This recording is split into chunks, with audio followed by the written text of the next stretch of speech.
두 번째는 이제 사랑과 용서에 대한 부분인데요. 이런 질문을 드리고 싶습니다. 몸을 가장 무겁게 만드는 것은 무엇일까? 마음. 마음. 네, 바로 그렇게 해주시면.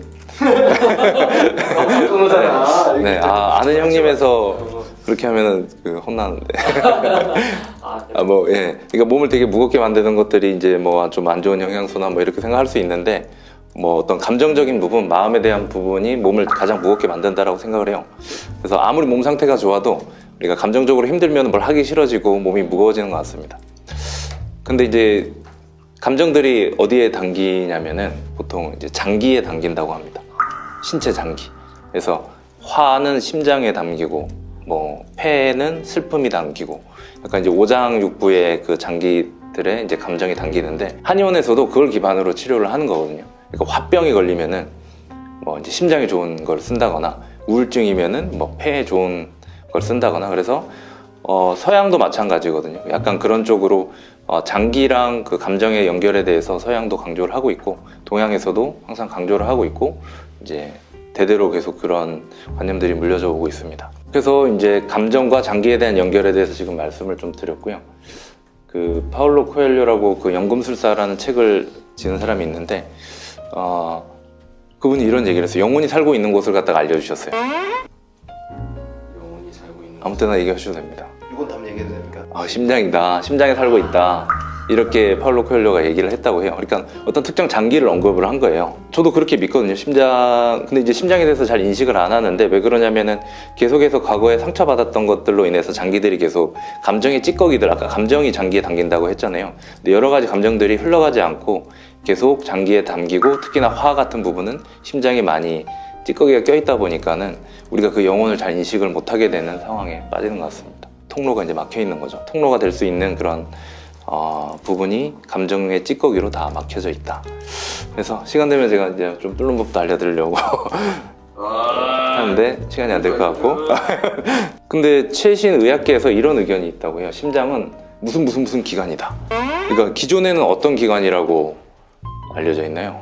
심장이 약간 이제 뭐 일종의 뭐 불수의근 같은 거죠. 내가 컨트롤할 수 없는. 네, 그것도 그렇고요. 또 약간 뭐 혈액을 돌리거나 예, 약간 그쪽 기관이잖아요. 예, 순환 쪽 기관이잖아요.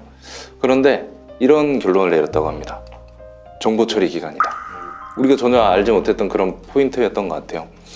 왜 그러냐면 심장이 먼저 반응한대요, 뇌보다. 예를 들면은 되게 위험한 요소, 위험한 상황에 이렇게 빠졌을 때 뇌는 어떤 특정 정보들이 이제 눈에 보여지고 그걸 인지하면서 이게 위험한 상황이구나를 파악을 하는데, 심장은 그런 정보들이 눈에 띄기도 전에 이미 그 반응을 인지를 해가지고 여기서 느낌을 준다는 거예요. 그래서 심장은 그래서 정보 처리를 뇌보다 더 빨리 하고, 그리고 이제 파동도 더 60배 정도 강하다고 해요. 그래서 우리가 어떤 시크릿에서 얘기하는 어떤 끌어당김의 법칙이나 이런 걸 얘기할 때 어떤 감정적인 부분이나 심장에서 그런 느끼는 게 되게 중요하다라고 하는 이유가 저런 강력한 파동을 내보낼 수 있기 때문에, 우린 자꾸 이제 뇌로 뭔가 상상을 하려고 하는데 그게 아니라 감정을 느끼는 게 그래서 중요하다라고 얘기를 합니다. 근데 사람들은 계속 뇌에만 관심을 가지죠. 네, 공부 잘하려고 하고 이성적으로 하고. 근데 그렇게 함으로써 우리는 이제 좀 계속 악순환을 겪는 건데, 호흡이 계속 올라가는 거예요, 위쪽으로만. 그래서 사실 우리가 인간도 그렇고 모든 동물들이 각자가 자기가 타고난 호흡의 횟수가 정해져 있다라고 해요.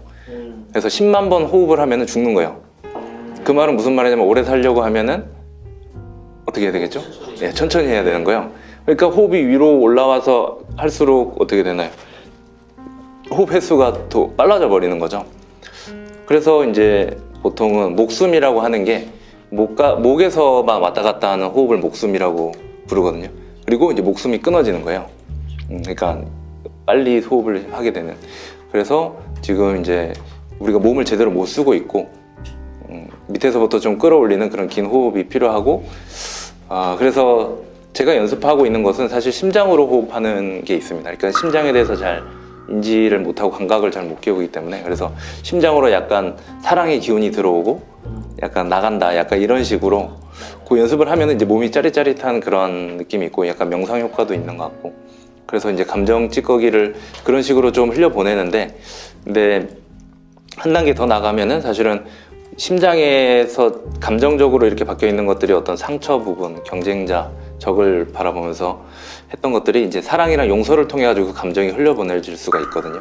근데 다들 사랑과 용서하라고 하면은 거부감부터 일단 드는 거예요. 오그라들고 뭐 추상적이고, 그리고 그런 거에 대해서 교육을 안 받은 거거든요. 그렇게 내가 왜 그렇게 해야 되는데, 이런 약간 불끈하는 그런 생각부터 올라오게 되잖아요.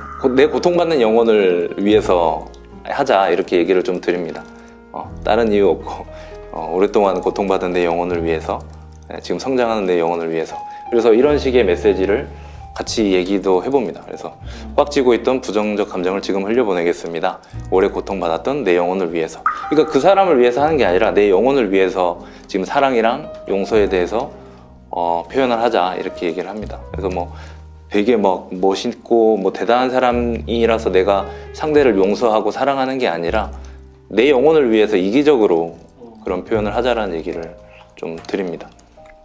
그런데 재미난 것은 뭐냐면, 그렇게 내가 감정적으로 어떤 치유가 되고 내 영혼이 치유가 되고 성장이 되면은 경쟁자나 적들의 형태도 변화한다라고 하는 것을 또 느끼고도 있고, 그들이 약간 함부로 얕보지 않게 되는 그런 상황도 좀 생기는 것 같아요.